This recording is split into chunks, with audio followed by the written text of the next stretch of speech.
I just want to make sure everything's okay. Talk normally. Talk like you. I don't know how much you're gonna whisper, but I'm this is our only microphone. I'm just so gonna talk like this most of the time. Maybe it'll be enough. Maybe not. I don't know. I'm shouting the entire time. I can always turn you up, so I'm not worried about that. Turn you on and turn you up. Yeah, I control your volume. Wow. All right. It's so weird doing this when people are around because it's like. Is it usually this awkward when you start? It is, because I always feel like Dustin's looking right at me, like, judging me, like, how's he going to do the intro? It's the same every time, but it's like... I don't care how you do it. Hello, everybody, welcome to episode...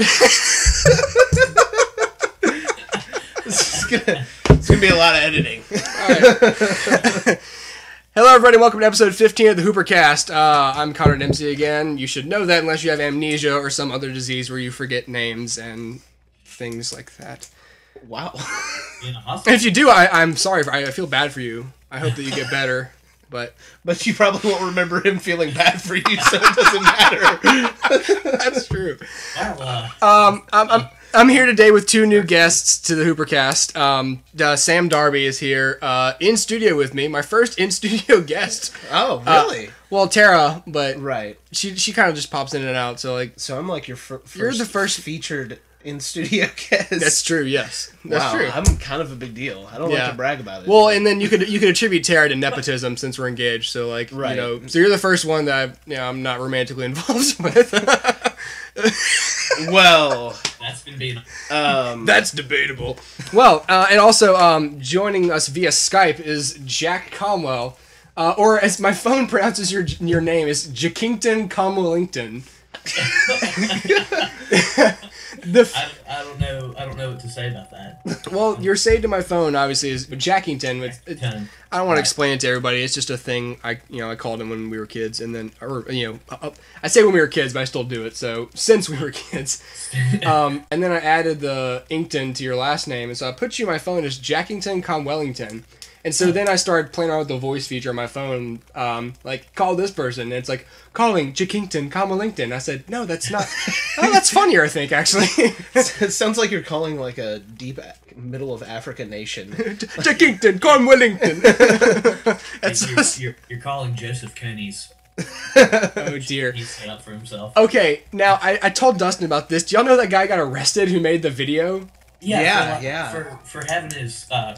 He was the best way to put it. He was arrested in San Diego for masturbating in public, like it's vandalizing cars. But I think it's just funny. Someone. Okay, I will say one of the comments on the article was, as he's running around and spreading his invisible children everywhere. Yes. Touche to that person, wherever you are. Yeah. All right. Wow. Anyway, the main thing that we're pretty much doing on this episode is Sam and I rented a movie. We watched the beginning of Conan the Barbarian, in which his mom is like pregnant on the battlefield and dying. Okay, the tagline on the DVD case is "Born on the Battlefield," right? And so we're like, oh, whatever. Yeah, and Connor at the DVD kiosk thing says, you think he's going to be, like, ripped out of his mom, like, right on the battlefield with the way they say this. Well, we get home and start watching it, and, like, did she get, like, stabbed? She starts to ail. I don't know what she's doing on the battlefield to begin with. She is, due any day. She's like, I think I'll just run around, because the first shot you see of her, she's not killing people and then decides, oh, I'm in labor. She's just, the first shot you see is her going, oh, and falling against, like, a tree trunk, and it's like, what are you doing out here? Yeah, like, how did she get here in the first place? And so you're like, okay, well, I guess... They weren't joking. Like, he actually is going to be born on the battlefield. No big deal. Whatever. Well, I mean, and you think I haven't seen the remake. I've just seen the first one. Right. Which I guess you always think is like, okay, well, where was the battlefield there? I guess I don't know. Oh, where's Jack? Jack. Oh, okay. Sorry. I thought you were going somewhere with that.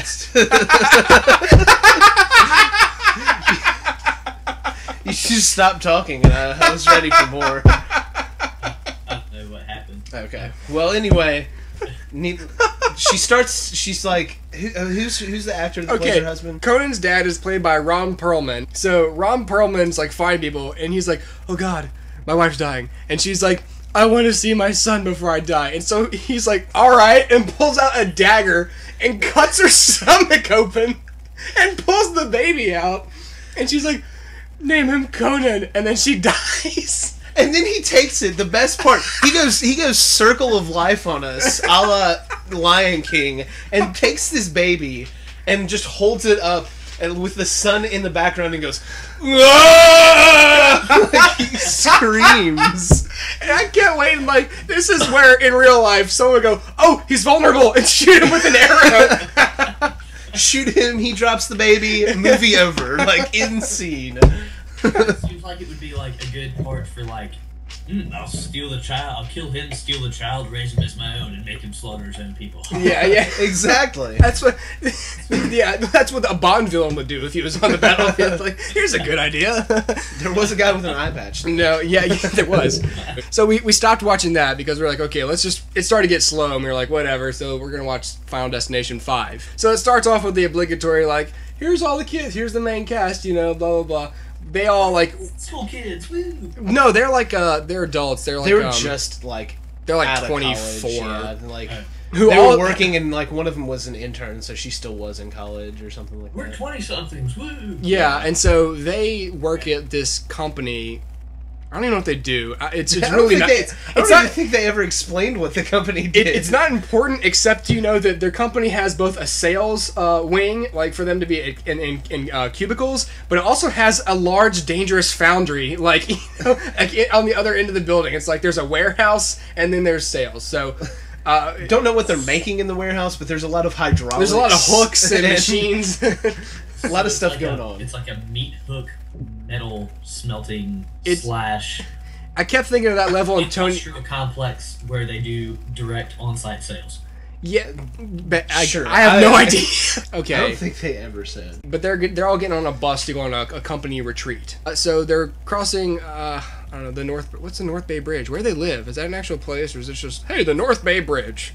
USA. It sounded like something like San Francisco. The bridge was similar suspension-style bridge like the Golden Gate, but it obviously wasn't the Golden Gate. It was much shorter, too. So what happens is, like, they're going across the bridge, and so then, of course, in every Final Destination movie, everyone starts dying. The bridge starts collapsing, and like, oh, God, let's go off the bus, and so beams are flying through people, and people are falling off the bridge, and then, like, people are getting cut in half by, like, the suspension cables and stuff. Yeah, that was pretty graphic. And so then it's all revealed to, like, oh, never mind, this is a vision. So he had a premonition, this is going to happen, just like in every one of the movies. So he's like, we have to get off the bus. And so basically the main cast gets off the bus, and then the bridge starts collapsing, and so they escape, and then everyone else dies. And so, of course, then it's like they're at the funeral, and wow, we survived that, can't believe it.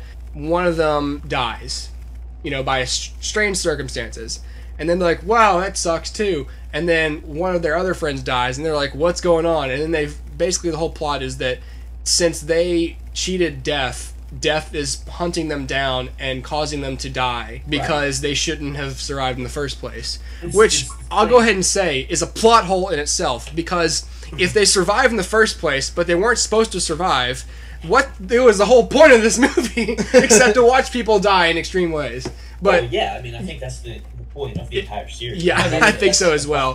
Gratuitous death scenes. It's just really all it's about. Yeah, I mean, I've had this discussion with my roommates too. Like, I think we've all pretty much seen every one, but none of us have ever paid to see one. I don't know that I've ever seen all of one, because at some point they all come on Fox. That's true. On like a Saturday night or something like that. And I know that all the ones I've seen have been at my mom's house, and I've been like laying on the couch and been like, well, there's literally nothing else on. and like watched it and been like, oh, okay, this was something. And I mean, I usually fall asleep during it. Ringing endorsement check. Well, how many have you seen, Sam? I mean, I know I've seen the first one. I'm fairly certain I saw the second one. After that, I'm not sure if I saw 3 or 4. The first one is the plane explodes. Yeah. The second one is they're on the highway and a ton of stuff happens. With the log truck? Yeah, the log truck. The third one is the roller coaster derails. I don't remember what the fourth one was, because that was... One, I can't remember what the big one is. At the end, the dude's trying to save his girlfriend in a movie theater, and he winds up being, like, trapped in some part of the mall that's being constructed. Mm-hmm. A nail gun. Like, somehow the air compressor to the nail gun just like mysteriously turns on. Some jerk has just like left the nail gun loaded. Completely against OSHA standards. And okay, it's obviously already connected to the air tube, but it's not connected. It just starts waving around, happens to hit the male end of the air gun perfectly so that it latches on, and it falls off and just starts shooting. Which, if you've ever tried to put something on the end of an air compressor hose onto the female end, it is extremely difficult. That does not just happen by happenstance. Not to mention, nail guns have a safety to where they have to be like, the front of them has to be pushed up against something. It's like resting on 2x4s and just starts shooting at this kid, and it like goes through some of his jeans and like shoots like through his hand to the wall, and he's like, oh no! And somehow it starts a fire, and this construction, and this whole part of the movie didn't make sense to me, how they laid out this mall, because the construction was apparently taking place directly behind the screen in the movie theater in which this guy's girlfriend is. So the fire starts, and it catches the screen on fire. And everybody's like, I don't know. It was just poor. Really, their deaths, I think, are attributed to poor planning by the mall staff. It's an engineering nothing to do with fate or death coming back to get them. It was really just a horrible accident. Basically, that's how the plot goes. Is it just like they each get picked off, and they realize that death is trying to pick them all off. And so I can't remember if they figure. I think the first one they just keep getting picked off, and they try and outlive it. I think it's only in the second one that they introduce the idea of, well, if you kill someone, then they take your place and you don't have to die anymore. I can't remember if they did that in the second one or if that was introduced in the third one. I think it was the second one, and it's the only one that it's, like, relevant. The whole reason you watch these movies is to watch these insane circumstances that lead to these teens' deaths. I don't have a problem with these movies because they obviously entertain me. They're harmless. They're completely transparent, and I'm fine with that. Whatever a slight problem with, if I have to nitpick at anything, having seen all of them throughout the movies, some of these circumstances happen just because they happen. In the earlier movies, sometimes like the gas on the stove will just turn on, and by no cause, it just does. Yeah. And that's because that's supposed to suggest that it literally is death conspiring against these kids. And the later ones, they decided to go practical, like, this stuff wouldn't really ever happen, especially in this sequence of events. But, they try and make sure to show everything, this air conditioner's, convulsing too hard, the screw's coming loose, and then this falls down to here, and that's where all this is placed. But none of it is just like, the screw floats over from the table onto the thing, it doesn't happen by like, supernatural circumstances anymore.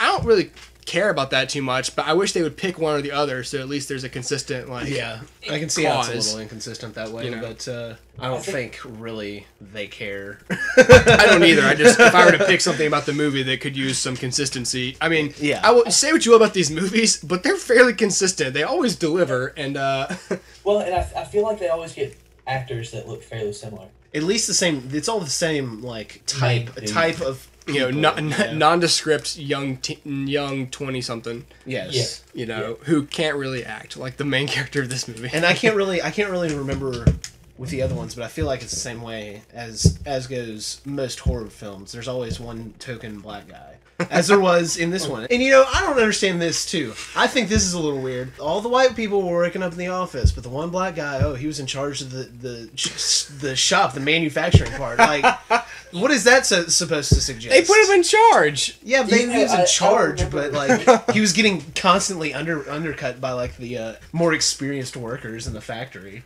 They all hated him because he went to college and that's why he has that job. And everyone else is like 30, 40-somethings like, man, this kid's telling us what to do. And it's like... So really they're classist and not racist. That's true.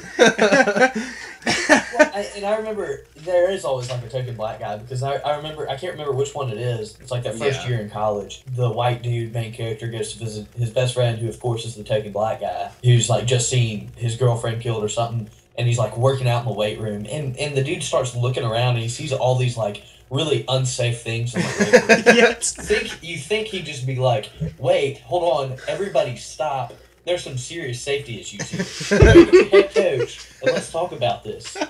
But he doesn't, and there's like one machine. I think it's like a fan or something that's coming loose, or something like that. There's a water fountain with like electricity. Anyways, the black guy winds up getting like shocked, stabbed, and his head cut off by like fan blades, and he's like being choked by weights. He's having like this. He goes by because he's concerned because his buddy's girlfriend's just been killed, and he goes by the gym, and the dude's like working out hardcore. Like, okay, I guess that's something that relieves stress, whatever. But he's trying to have a serious conversation, and the dude doesn't stop working out. You think his heart's just gonna explode and nothing extraordinary happened to him? Thing is massive guns, and like you think he'd be like, "Hey man, why don't we like go sit down somewhere and have a serious talk about this?" And the dude's like, "Nah, man, no." He's like, I mean, he's literally like, he's like, I gotta get my max. I gotta get my max. Stay focused. I gotta stay focused. That's roid rage right there, man. And then he like drops the weight, runs over to this other machine, and like starts doing it, and that's how he got. I don't know. What happened? I know what you're talking about. What happens is like he goes over to like some back machine where the weights behind him go like this, and so they come loose, and it's basically like in oh, this is so nerdy. In Return of the Jedi, the Ewoks let loose a couple of logs on either side of one of the chicken walkers that smashes it from either end. That's what happens to his head. The weights like unhinge from like the belt that they're on, and they go and they smash his head like a melon. And it just goes everywhere. Yeah. But they're like their mascot is like the Spartan or something. There's like just a random sword in the workout rooms sitting there. Like the mascot was just walking through. It's like, I'm not gonna work out today, but I will set my sword here. I'll come back for it. Who just leaves the sword lying around. Yeah, like, oh, nobody will notice this. This will be okay here. Hold on real quick. Sam, you mentioned The Lion King earlier. I thought about you the other day because I was driving. Y'all know like how in Mobile they do like these are perceptions from Christ United Methodist Church. Yes. One of those came on, except it was perceptions from Christ United Methodist First Methodist Church of Tuscaloosa. It had some sort of like redundant name so that everybody knows it was the first one in Tuscaloosa. Anyways, the premier first church, First United First Methodist First Church. It's 1850. 2.5. 2.5. He's talking about The Lion King. You know, it's a story of perseverance. He's like, it's a story of how young Simba is lifted up and his father Mufusu is murdered. I mean, he's getting these Simba, okay, that's sort of similar to Simba. But sounds like a Zima and Simba mixed together. Anyways, I thought you would appreciate it. Yeah, that's very frustrating. One of my favorite all-time movies, and they're just gonna piss on it like that. I was very angry. How dare he? How dare he?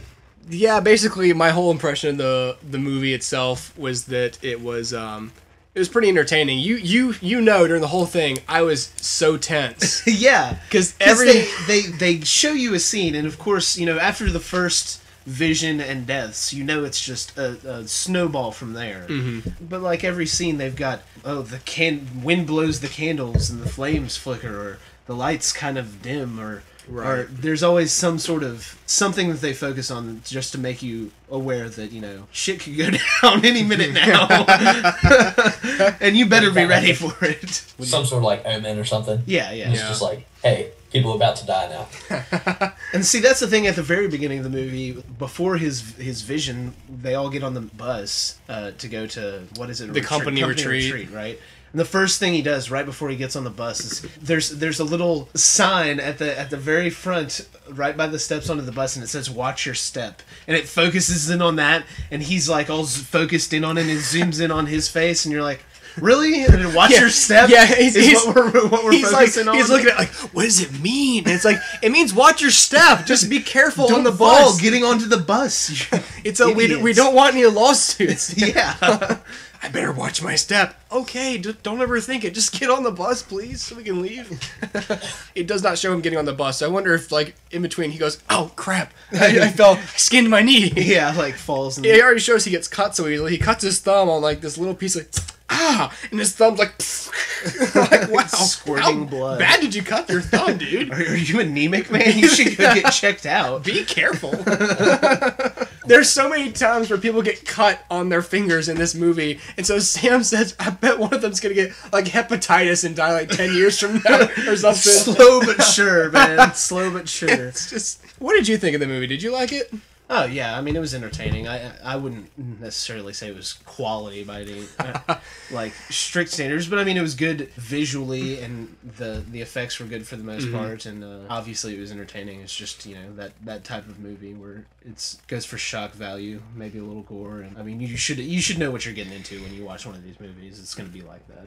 The thing about these movies that I like is I've never seen one, at least that I can recall, that has bad effects. You could say now that some of them might be dated. Right. Like the first one maybe, but especially because people's like limbs get crushed and stuff like that. Like it's really good. And another thing I like that they do, in the first one's the first of the...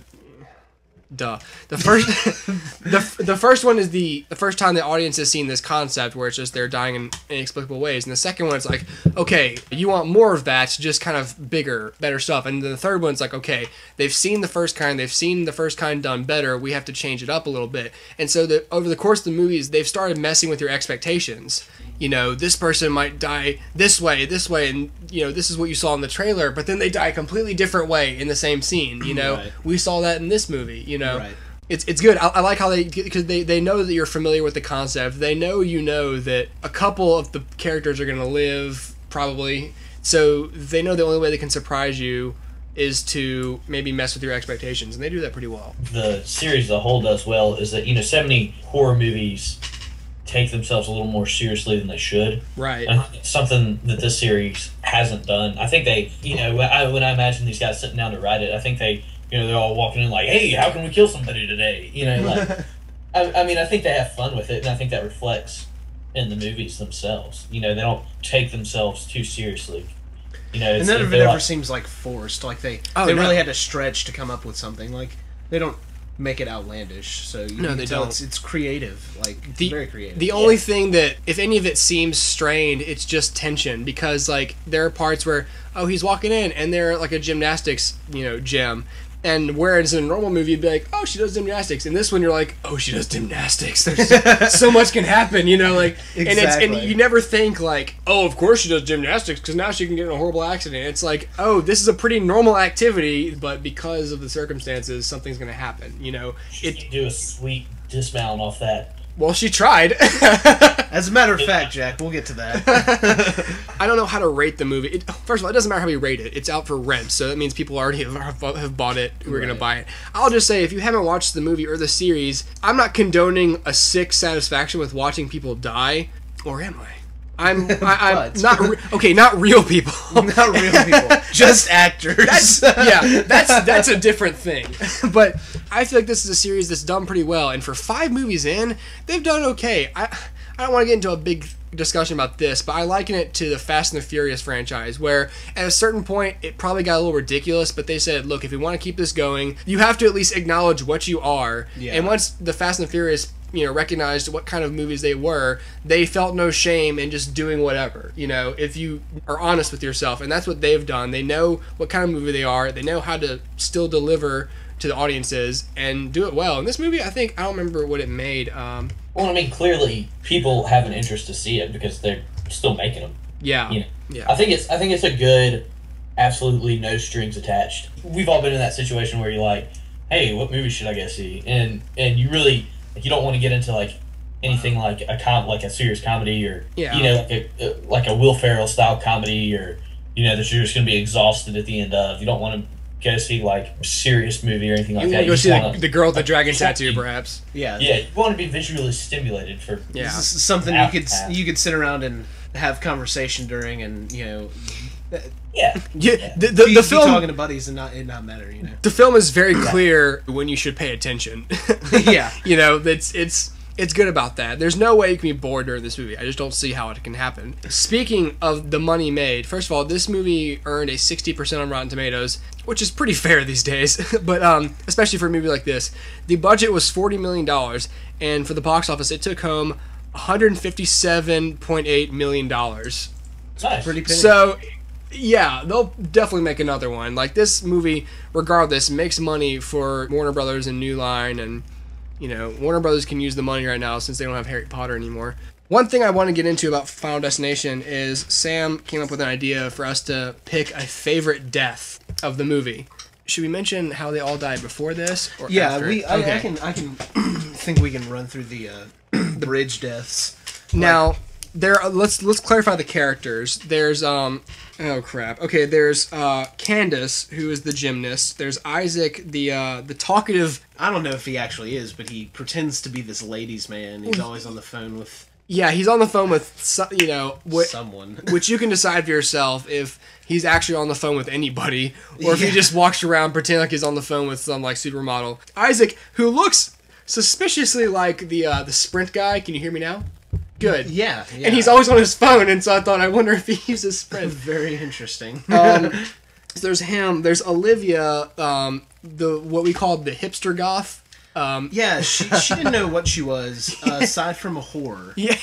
Because she got like the beginning of the movie the very beginning of the movie actually. Yeah. Some guy. Okay, I still don't understand this. She gets brought to work by a guy who's got like this really crappy van, solid blue van with like some detailed stylized lines down the side and rims on it. And like you can see, they show it from the front, and you can see the bead curtain leading into the back of his van. He's basically wearing a belt on his wrist. He's got like a belt on his wrist, a bunch of large rings, like he's a rock star.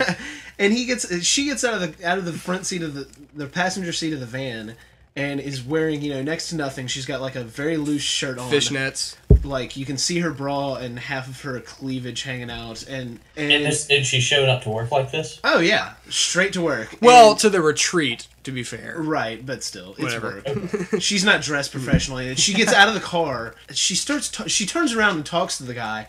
And I don't know why this guy has like an Australian accent. Like apparently some Australian rocker hippie dude that sleeps in his van. Like I don't know where she found this guy. I think he was from.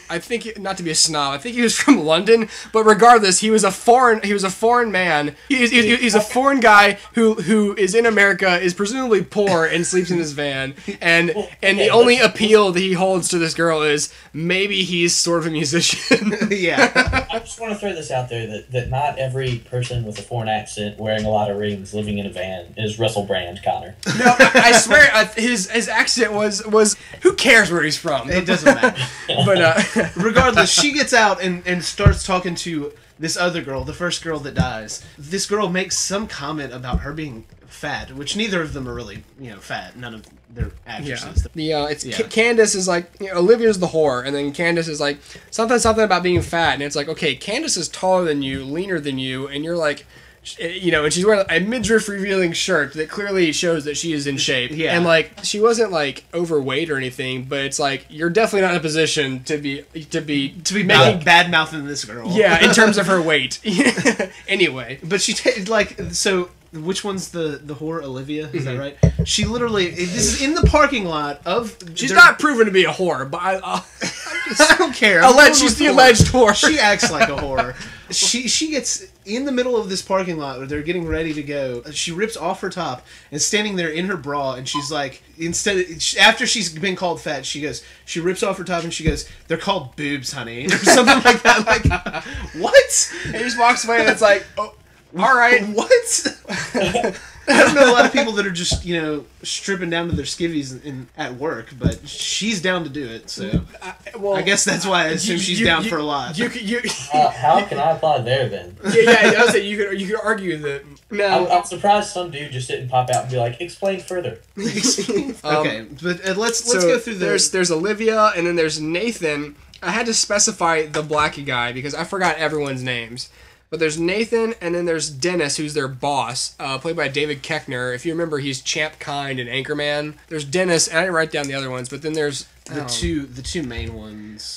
Sam and Sam is the main character. Sam, Molly, and Peter.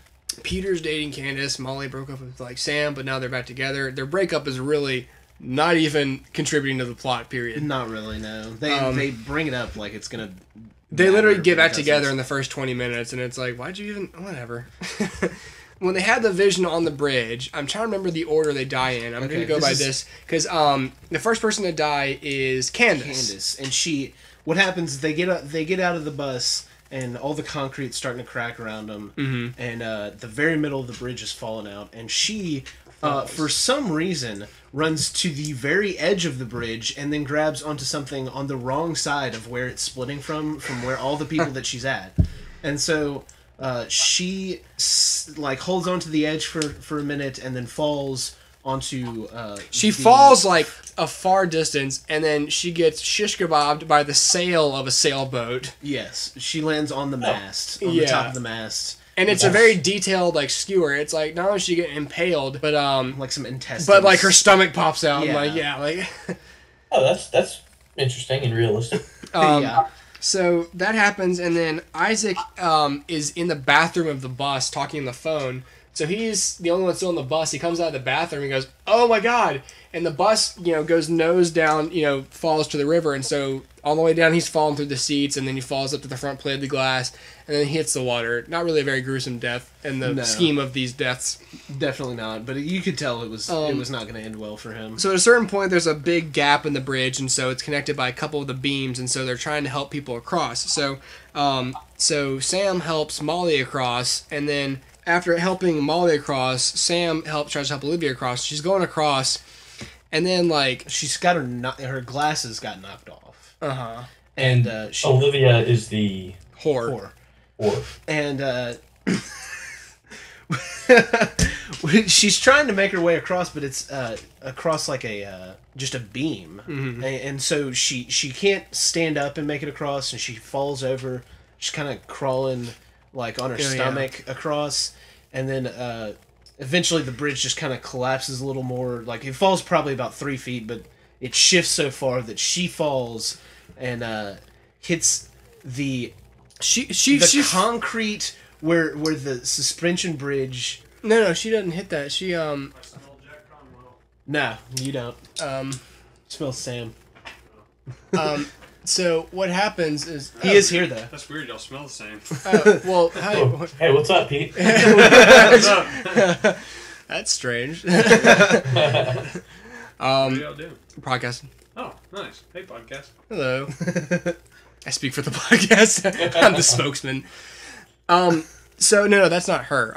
Olivia just falls. She falls into the water and survives. Oh, that's right. And then so she's up and it's like, oh, good for her. And then a car falls off the bridge and hits her on the surface of the water. She doesn't go, oh, she doesn't try and go underwater or maybe swim away from where she is. She just goes, oh God, and like it hits her, and so then Nathan is running. He's like, "Hey, Sam, wait for us!" And then like, a cable or something just goes. He's running toward the screen like this. He goes, "Oh, hey guys, wait!" Bam! And he just gets smacked like off the face of the earth like by this thing. You never see where his body lands. Just that the cable pretty much cut him in like 3 pieces and flew him off the screen. Yeah. Then Dennis is trying to get across, and he almost falls, and he's holding on by his hand. And then, like, this thing of hot oil gets knocked over onto him, so he's, like, getting his skin burned off. He's just going, ah! Yeah, it was like hot tar that they had for a construction project. Yeah, it was hot tar. That they had. And it just, like, burns him, and he falls into it was pretty gruesome. Yeah. And then the guy, Peter, gets, him and Sam both jump across the bridge as it's collapsing onto the other part of the bridge that hasn't collapsed on, like, this railing. And so they're both holding on, but then all these beams come out. There's always beams. It's all this rebar that's on the back of a construction truck, and it just slides off, and it impales him at least like several different times. Yeah, like through his head, heart, all his vital organs at once, and so it skewers him. So then he falls and he hits the concrete at the bottom, and his body just splatters out like everything inside of it. And then so the last thing is like this metal, and so Sam's trying to crawl to Molly. And because she's safe across the bridge, and then this piece of sheet metal slides forward and cuts him in half, and then that's where the vision ends. Of all those deaths, Sam, which one was your favorite?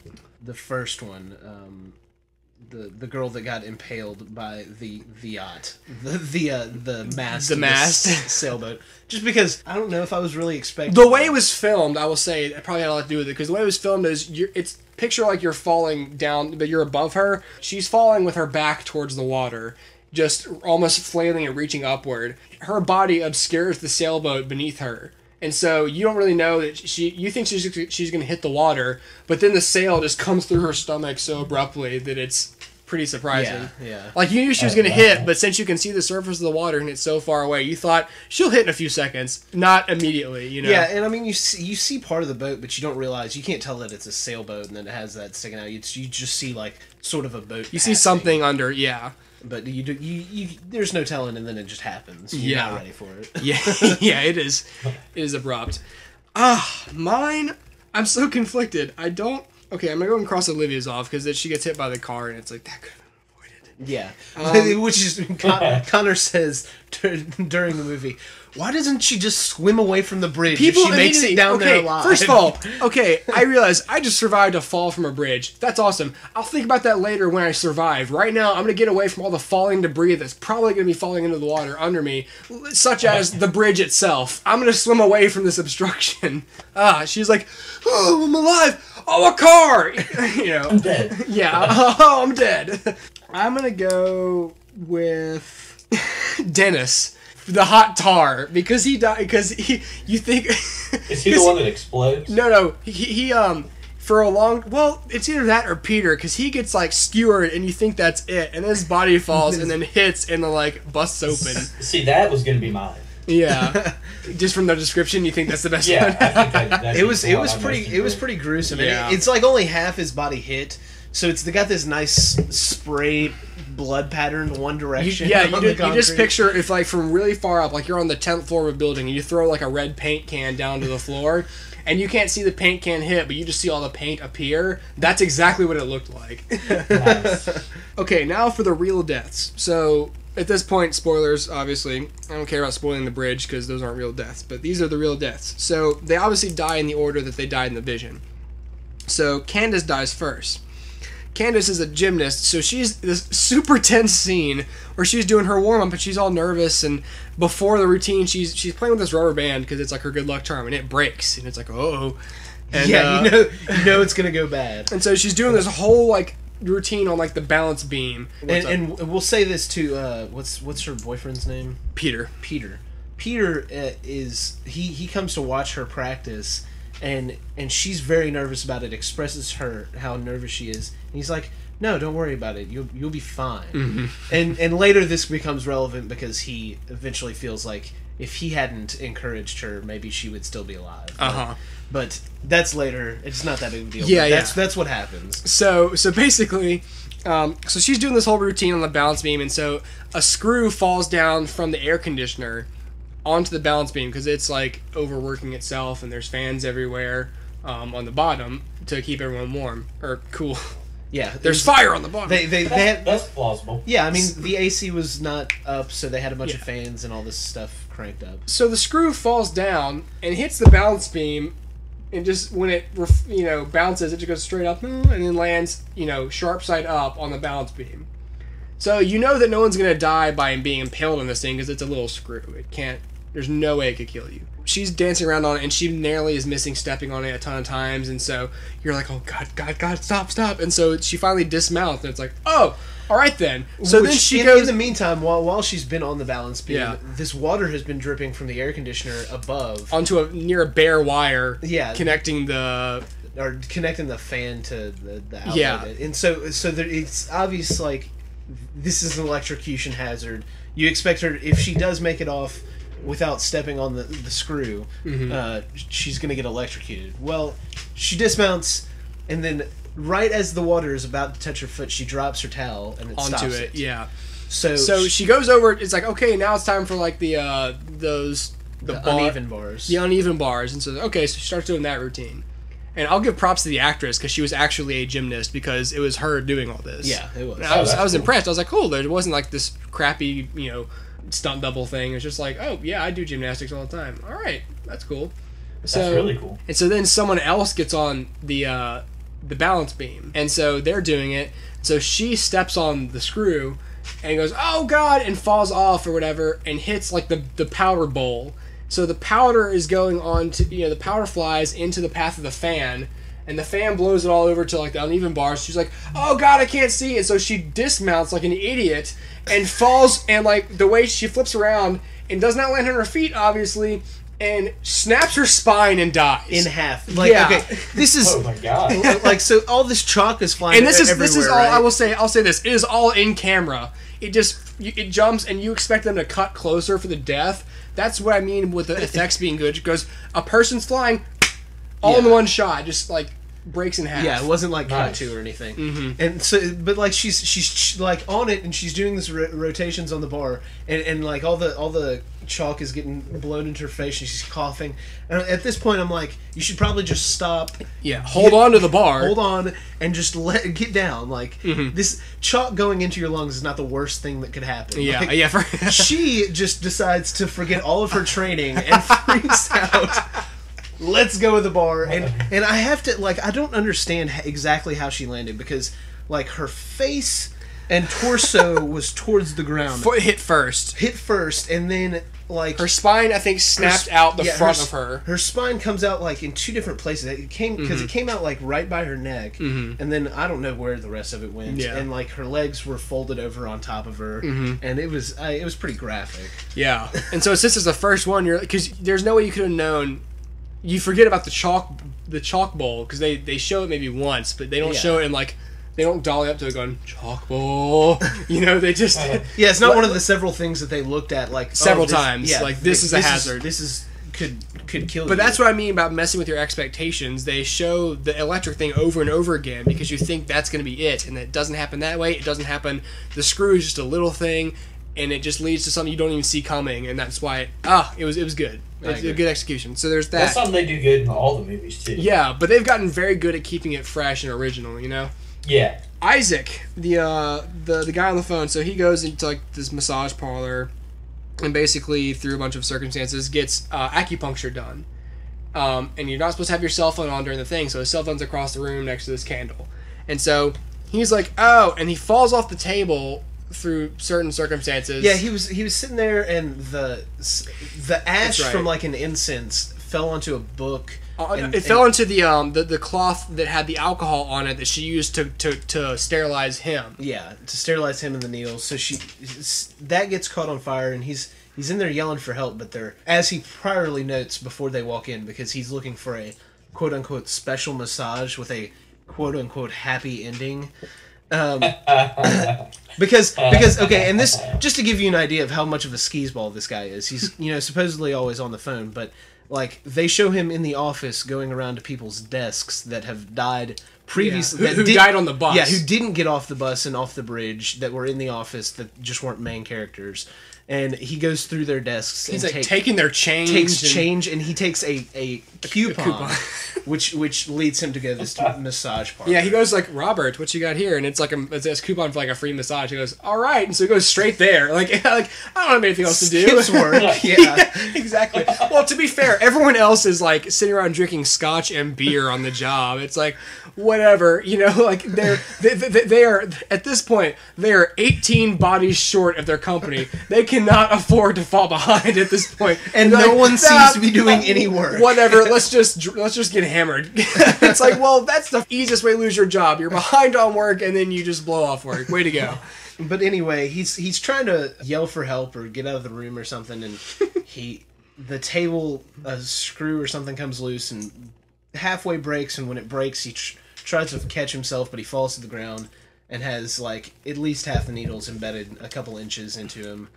And so you think that's it? And they showed that on the commercials. I remember seeing that. And so you think that's how he's going to die, but it's not. Like, he gets back up, and you're like, oh, okay, well, maybe he can make it out of this somehow. Yeah. Of course not.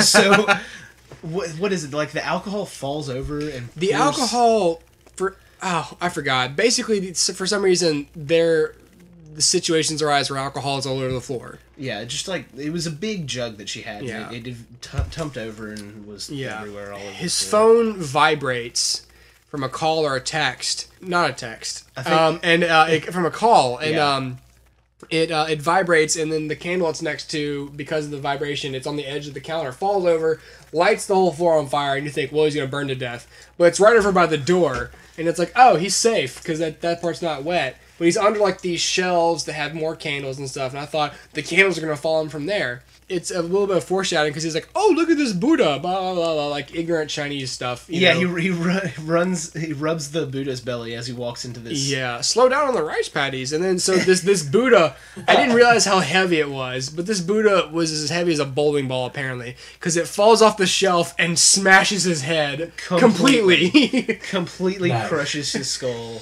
So he doesn't die with the acupuncture or the fire. Again, it defies your expectations. Yes. That's very that's a reminiscent of Shaun of the Dead, or not Shaun of the Dead, Hot Fuzz. Yes, where the gargoyle. I don't know. There's no way that piece of ancient stone didn't weigh less than that guy, and only knock his head off. I think it should have split the dude in half. But still, it was a good death. His body walks around afterwards. It's a good death. The next death is Olivia. So she's going to get laser eye surgery because she doesn't want her glasses anymore. And it's like, all right. So she goes in there, and so the guy seems like, I kept thinking the guy was like a pervert. He was kind of creepy. The way he was talking to her, he's like, all right, so it's like, so how's the head strap feel? It's like, I can't move my head. Perfect. And it's like, what are you gonna do to this girl? Like, I literally thought he was gonna rape her. I'm not kidding. Like, it was just. And he's like, there's a bunch of teddy bears in there. What are the teddy bears for? Just for our younger patients. And sometimes for our older ones. And then waits a couple seconds and cuts, and it's like, what the hell? I thought there were cameras in the bears, and he's like, why don't you just take off your pants? You know, like, I thought it was going to be one of those things. I was seriously, like, expecting it to go in a weirder direction. Whatever. But it does not. And, he's adjusting the thing on her, to hold her eye open. It's like, oh, my nurse gave me, not all the files. I'm just going to leave the room for a second. See ya. And she's like, what are you doing? And leaves. And her eye is pried open, and she is strapped She's immobile, And so he leaves the room.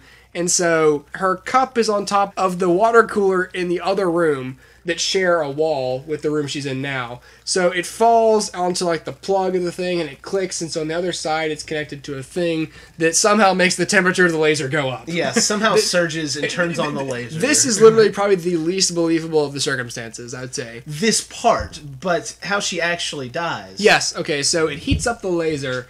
And so it's like, oh my god, and the laser goes in her eye and starts burning her retinas. And she's like, screaming and you can see it like it leaves like a burned marks. Line all where it touches. And so it doesn't stay constant. It's like, and like cuts off, and she's like, oh god, and so it starts to fire up again. So she puts her hand in front of it, and it's like burning a line into her hand. And so in the meantime, at this point, Molly and Sam have discovered, people are dying in order because, Candace and Isaac are dead. So they rush over to the laser eye. I don't know how they knew she was having eye surgery. They were just like, maybe she's at the doctor. I think somebody told them, but I can't remember. Yeah. Regardless. You don't have to defend them. It's okay. I don't. They're worthless. So they go over, and it's like, where is she? And so they go and show she's freed herself from the thing, from the eye thing. And so they turn around, and it's like, oh, God, Olivia. And her eye is like all messed up. And in her nervousness before the doctor left the room, she squeezed the teddy bear so hard that his eye popped off. Which is sort of funny because her eye's all obscured. And then it's on the floor, so she slips on that and falls out the window like 5 stories onto a car. Her head hits the windshield first, which I thought was very interesting. I figured, anytime you see someone fly out of a window onto a car, back or chest, back or chest, and they land on the very top of the car, the roof of the car. No, she hits the hood and bounces off. Yeah, it hits the hood and bounces off face first. And then bounces off, and then you see her eye. Her good eye. Her good eye. Not Popped the burnt out. one. Rolls over into the road, and then gets run over by a truck. It just smashes it. At that point, Sam goes, oh, that was gratuitous. Of all the things in the movie. I felt that was really unnecessary. It's like, okay, she's dead. Squash. Like, they had to kill the one last nice thing that was the one piece of her that could keep her alive. No, but it was the one last part of her that hadn't been completely deformed at that point. Exactly. So then they're like, all right, so at some point they figure out that if they kill other people, then they can keep living. Yeah, someone will take their place in death, and they will get that person. I'm not going to describe how, because the actor is not really important. Right. There's just, the short answer, there's like this black guy who's like in most of the movies, who's just the mysterious guy going, death doesn't like to be cheated. Wait, what do you mean? Wait, who are you? Bye. Wait, what? Okay. And he doesn't show up later. It's like, all right. Yeah. See ya. And my theory to Sam is that this guy is death and he's messing with these kids. But I guess we'll wait till like the 8th movie to figure out, if he ever like. I mean, in this movie, he was the coroner, so like Yeah. it's an obvious illusion that they're trying to make there, that he's either death or fate, or he just knows what's going on. He knows it because he says he knows it because he's seen it, but Well, because he's been in some of the other movies, so he's obviously been around where these other kids have done this. But he's just like, I just kind of like, I think he likes seeing it happen. But well, if he's been in the other movies, you would think at some point he would take out like a public service announcement. Well, either that, or he would try to help them. You should just probably kill yourself. Yeah. Well, so the next one, so Nathan is the black guy who's in charge of all the foremen at this place, and so one of the workers, I don't even remember his name. Let's just call him Gary. I think his name was Tom. Okay, we'll call him Tom then. I really don't remember his name. Okay, so Tom is an older, not this important, but white employee, and does not like Nathan because he's younger than him. Maybe he's a racist. They don't really delve into that, but he doesn't like this kid being in charge of him. Yeah, he doesn't like this kid running the show. Yeah, no, he's been there I think he says he's been there 19 years. Or something. This kid's just out of college and is his boss. Yeah. So he writes, F you on his time card, and so he calls him up there and goes, "I only talk to you." So the guy comes up and he's like, "We gotta talk about your time card." He goes, "Yeah, let's talk about my time card. Blah, blah, blah, this. You cut my hours. I cut everybody's hours. This. They get into an argument." Yeah. So during the argument, Nathan notices that the hooks, are like stuff shaking around. He goes, "Yo, let's get out of here." For the first time, one of them's like, "Let's leave this dangerous situation we're in." Yeah. And so the other goes, "No, we're gonna talk about this right now." Like grabs him and keeps him there and goes, "No, Tom, stop." And so when the hook falls, it's gonna fall on Nathan. So he's trying to pull. He basically pulls Tom, but the thing sort of lands on the floor underneath Tom, makes him fall, and he holds onto the thing, and he almost like hits these like spikes that are up in the ground underneath him. It's like, "Tom, you okay?" But the hook went through his head. Like, yeah, and so it's like, oh, Tom's dead.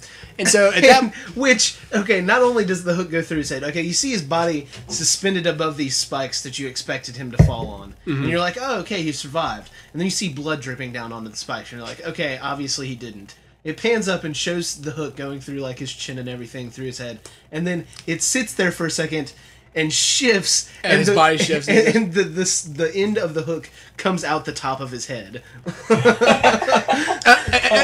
Connor made this face when he did that. And of course, for Sam, he goes, yet another gratuitous shot where it's like, okay, he's dead, he's not breathing, and then it's like, no, let's just shove the hook farther into his head. Like his death was not in question. Yeah. I want to see in the next one that same scenario, but take it a step further into Mortal Kombat realm, where his body just falls away and his spine and head are just left there. Just hanging there? Yeah. Yeah, so at that point, they're like, oh, well, Nathan's safe because he killed the guy. And then because they ask him, like, did you kill him or whatever? Cause, and he's like, did you kill him? Did you want it to happen? No, I didn't want it to happen. Did you kill him? He's like, yeah, I guess I kind of did. Yeah, and it's him. Him talking to the other three younger to people. Peter, Sam, and Molly. Right. And so at that point, Dennis, Champ Kind, comes down from the office. He's like, "What's going on?"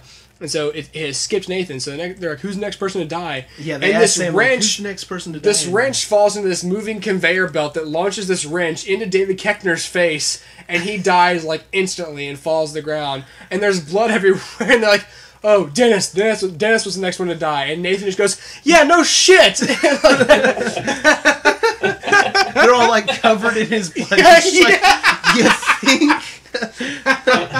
So I mean, it was one of those. That was just nice because it was quick. You didn't necessarily because the first few. Well, we didn't have to wait for more build up for Dennis to die. You weren't necessarily ready for it. You didn't have the foreshadowing of all the other ones, but it happened a lot quicker. But as soon as Dennis walks into the scene and they dolly down, and then you can see the conveyor belt in the scene, you're like, oh my god. Yeah, and you if you had paid attention and they've been talking about it's in order, he's the next one that's supposed to die. Right. So, but he walks down there and it's one of those big 2 pound foot long wrenches. It's a huge wrench. It's one of those huge wrenches. It just it goes halfway through his skull before it stops.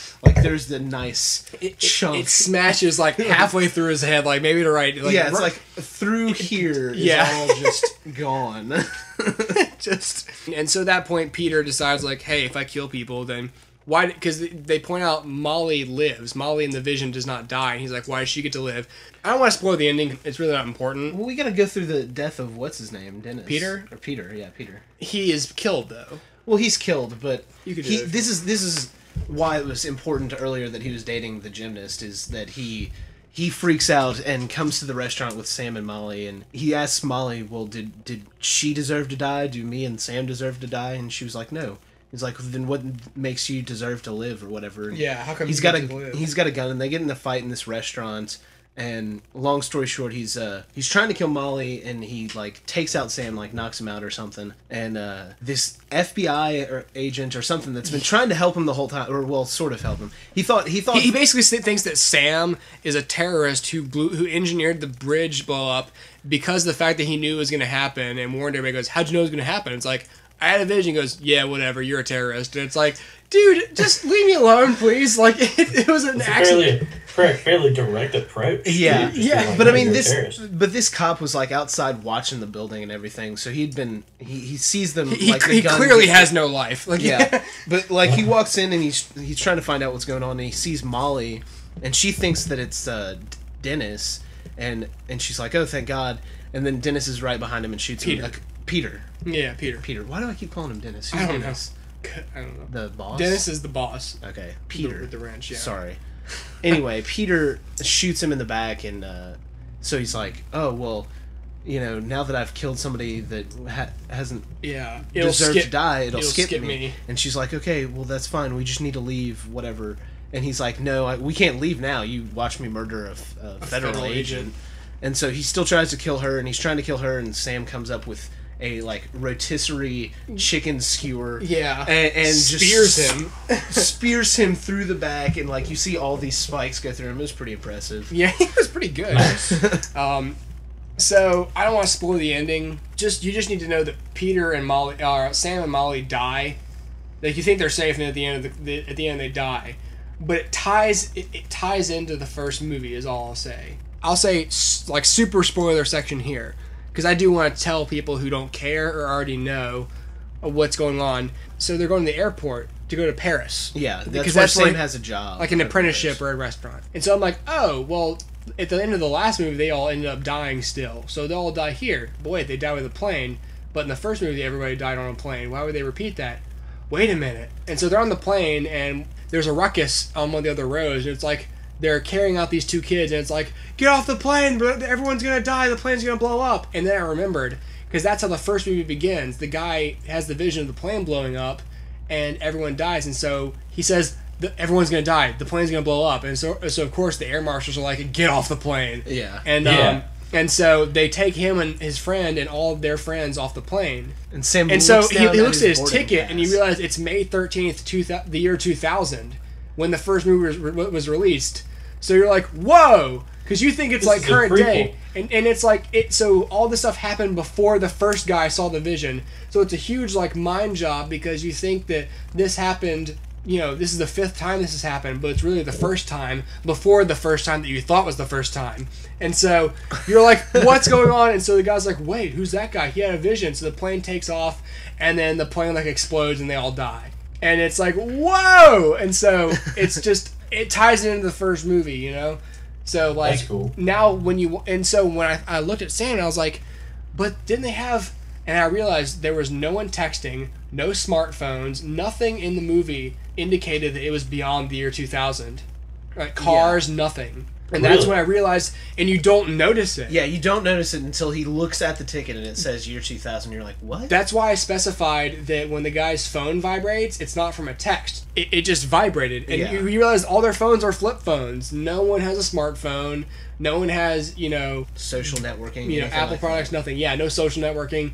You don't even notice it. That's really cool. Yeah, and it's a really good ending. I liked that a lot. And I thought it kept it within the first... I thought that was really... It was a great twist ending. I liked that. Yeah. Worthy of M. Night Shyamalan, his filth.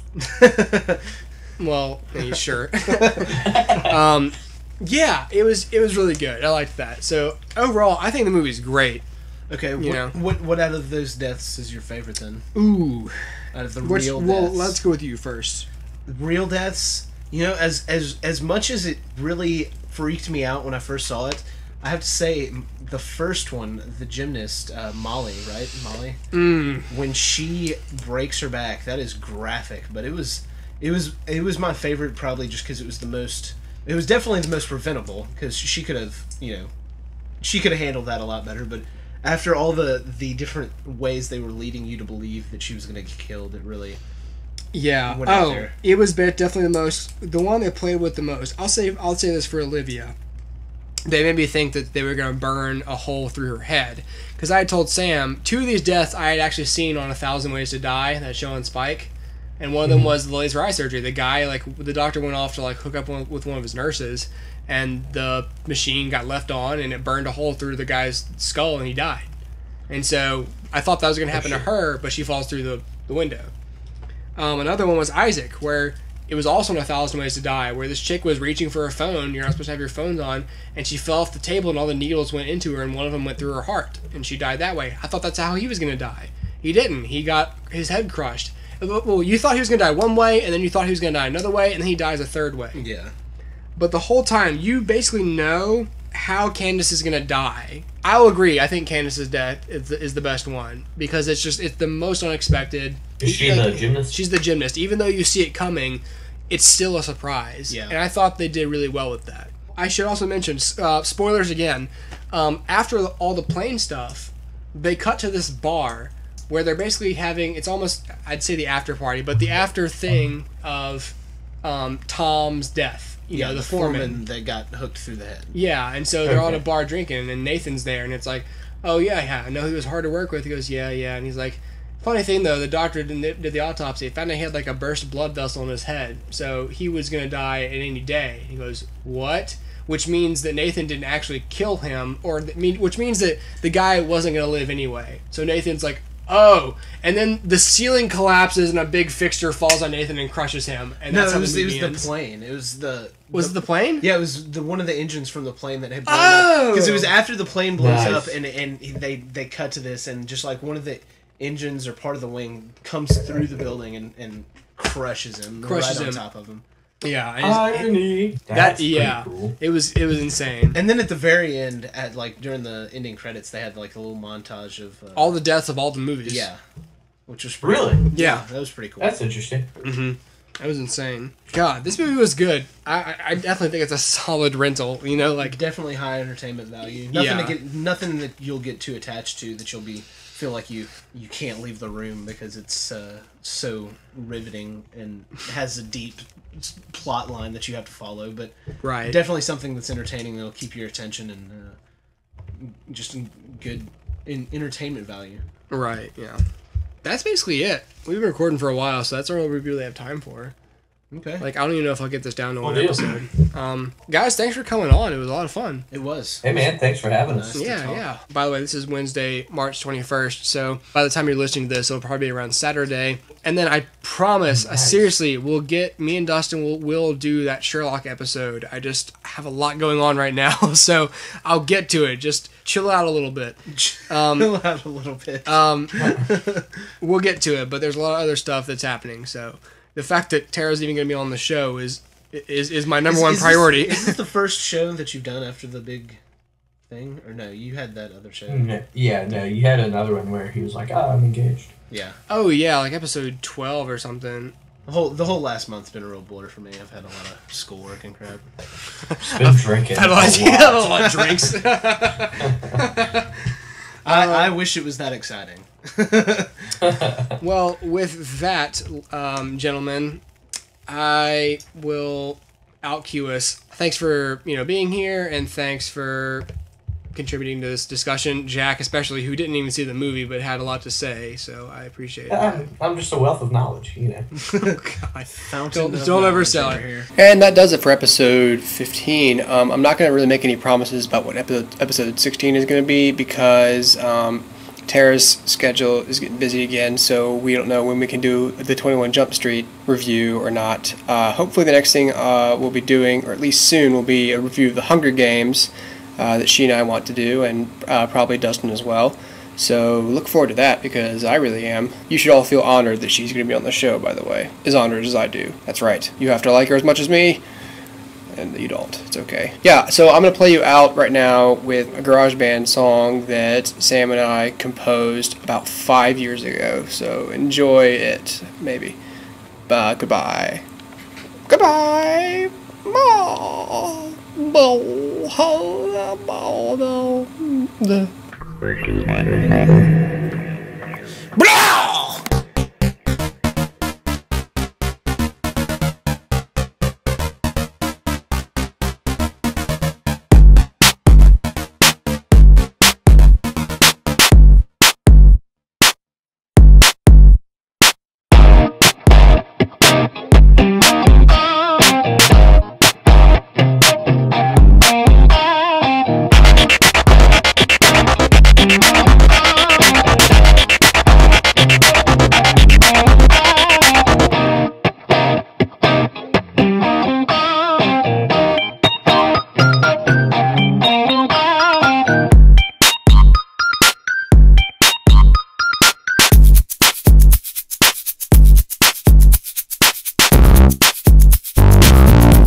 I guess when I say composed it, I meant that we smashed together a bunch of templates from GarageBand, so my bad. I was lying to you when I said we composed that. We didn't actually do that. That makes me a liar. But an artiste. I'm sorry.